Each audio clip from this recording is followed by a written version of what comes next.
Around 8 a.m. this morning, FDNY received reports of a structural issue at an active construction site on East 42nd Street between 2nd and 3rd Avenues. This is an existing 37-story building with active permits to convert it from a commercial office building to a residential building. First responders from FDNY, NYSEM, and the Department of Buildings responded to the call immediately and found structural issues on the 21st floor. 2 structural columns have buckled, in addition to multiple cracks and sagging floors. The building remains unstable. Since arriving on scene, we have witnessed additional movement in one of the compromised columns. First responders and structural engineers are working closely with the project engineer to develop plans to shore up the impacted floor. If the floor is deemed to be secure, engineers will enter and begin shoring up the building. As we await the arrivals of materials that will stabilize the building, DOB engineers have been investigating with FDNY drones. This is an extremely serious situation, and I am thankful to our first responders for quickly arriving at the site and to New Yorkers for reacting calmly and with urgency. I am grateful to report that there have been no injuries at this time and that every worker has been accounted for. The NYPD has instituted a frozen zone from 40th to 45th Streets between 1st and 3rd Avenues. These streets have been temporarily closed off to both pedestrian and vehicular traffic. The NYPD is also deploying additional officers to ensure that the area remains secure. I want to encourage New Yorkers to avoid the area until it has been deemed safe to re-enter. As we work to secure this building and ensure that New Yorkers are safe, I want to encourage New Yorkers to also continue to follow the instructions of those who are on the ground.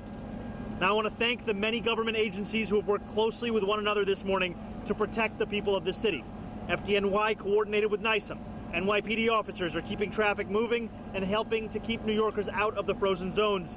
DOB inspectors and engineers are managing an incredibly complex situation. On behalf of New York City, thank you. Now I will pass it over to our Fire Commissioner, Lillian Bonsignore.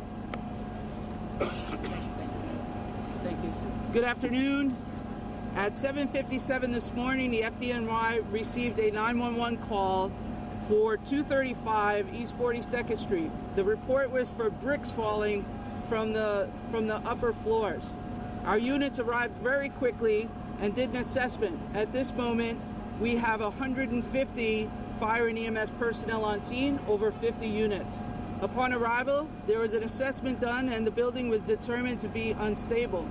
So we started evacuations of the building and the surrounding areas, establishing a collapse zone. I'm going to turn this over to Chief of Department John Esposito to talk a little bit more about the actual operations here. Good afternoon. Thank you, Commissioner. Thank you, Mr. Mayor. So when we arrived on the scene to the reports of buildings, bricks falling from the building, we conducted the assessment. We put our firefighters into the building to conduct the search.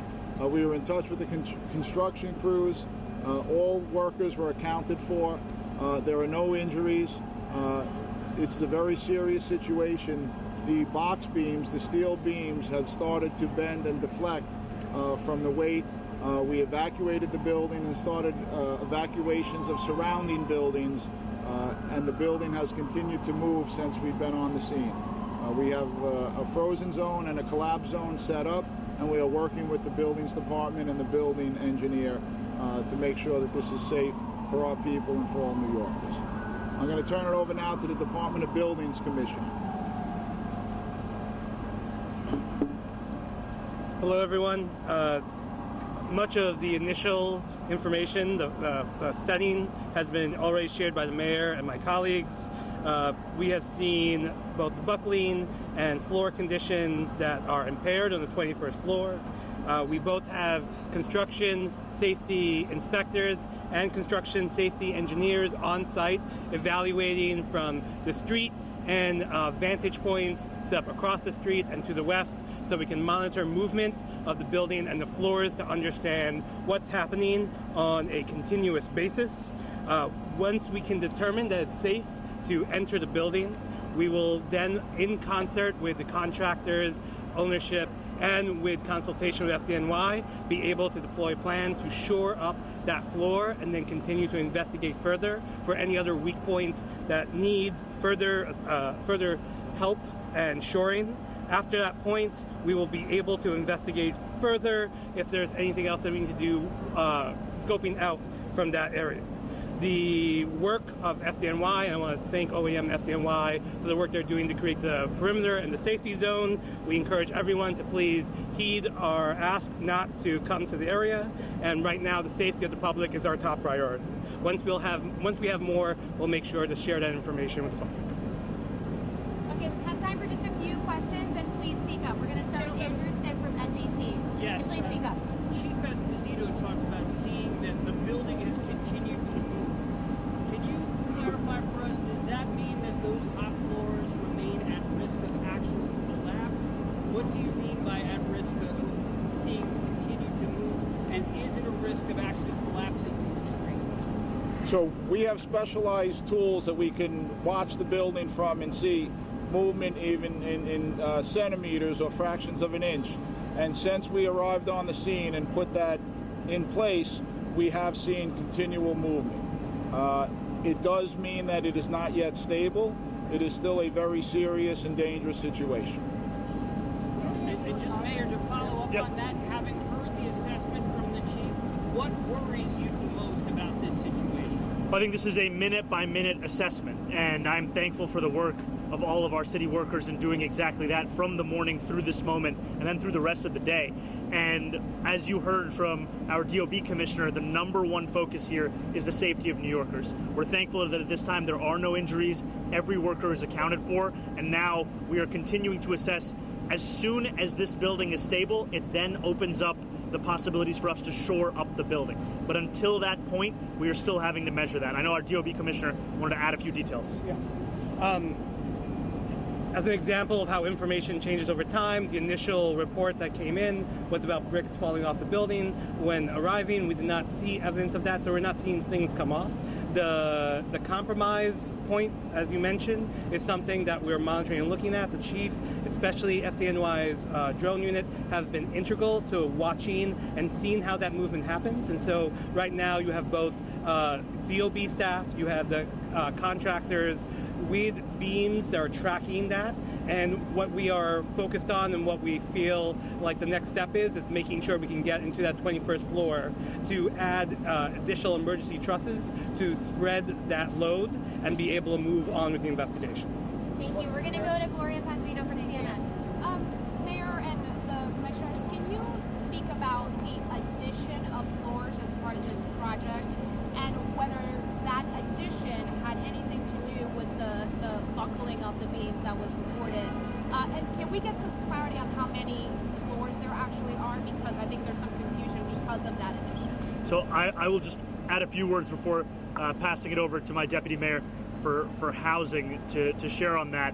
When it comes to what this building is, as you said, this is a commercial office building that is being renovated into a residential building. And as part of the renovations is what we have seen here today. I'll pass it over. We'll have the DOB. Yeah, well, DOB Commissioner come on. So if I understood the question, this is a building that was going through a office residential conversion. It went through plan review and has gone through an exhaustive review with DOB over the last 2 years.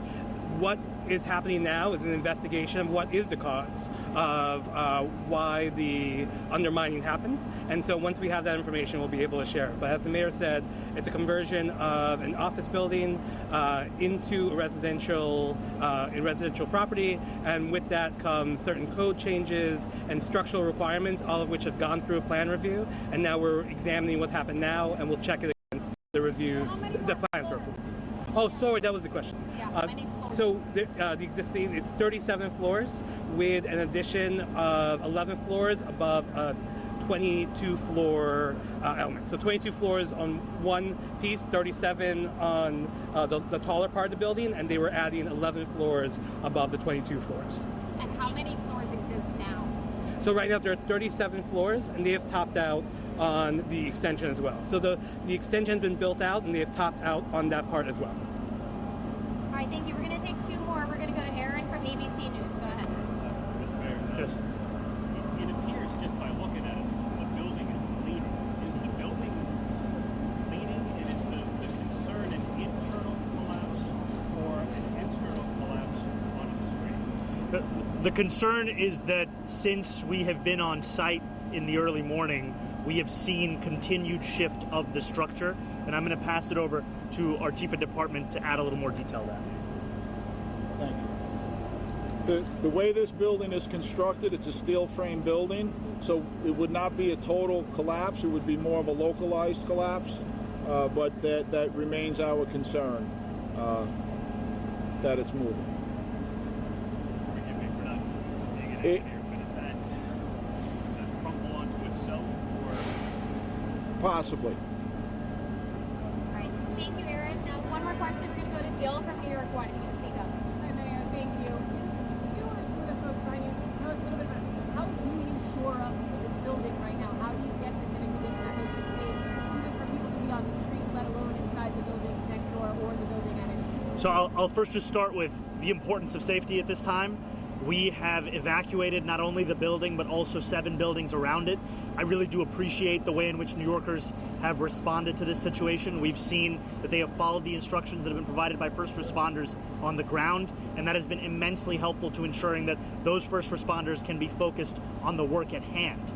I'm now going to pass it over to our DOB commissioner to add to additional details. So because the structural issue has to do with load-bearing columns, what we bring in are emergency struts that will take on the load of that and be applied throughout the floor to take on that load. Plus, we may apply additional struts, given that there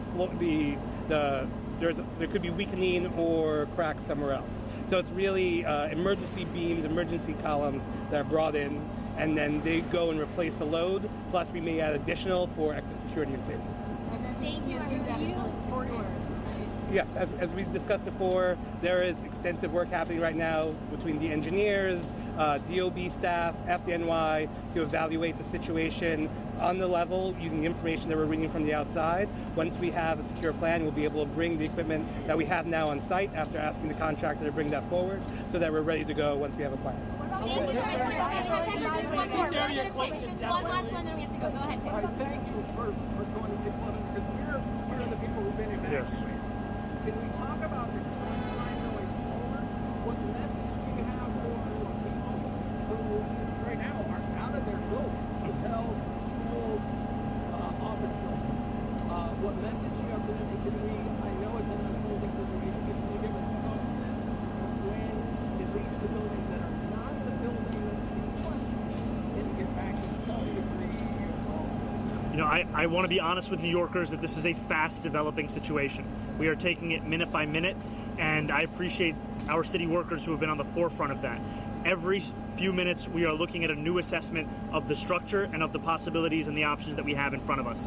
When it comes to the New Yorkers who call these streets their home, we are going to be in touch with them as soon as we have any updates. What I will say to them for now is thank you, because despite the impact on their day, they have responded calmly, they have responded with urgency, and to those New Yorkers who do not live in this neighborhood, I would say to steer clear of this area so that we can actually ensure the focus is on this response. We will be sure to keep the public up to date with any new developments as we have them. Right now, we're going to go back to work to ensure that all of these incredible city workers can do what they have been here doing since the morning, which is looking to keep us all safe. You have a report that's concerned that the building could be unsafe for storage if they do their neighborhood. We are only going to allow New Yorkers to return back into these buildings when we are fully confident that they are safe for them to do so. That safety is paramount for us in every decision we're making right now. Great. Thank you so much. There were corners cut by the developers. A union rep told CBS News that they were concerned that the company that won the bid was a non-union company, and that his workers who were members who had been working there said that corners were cut and that this was not an appropriate or proper construction for the security. I think you heard from our DOB commissioner that there is an active investigation underway as to what brought us to this point. Our focus right now is on making sure that this site is safe, this building is safe, this neighborhood is safe. That investigation, however, will continue because we want to make sure that these actions are not ones that are repeated. Thank you all very much.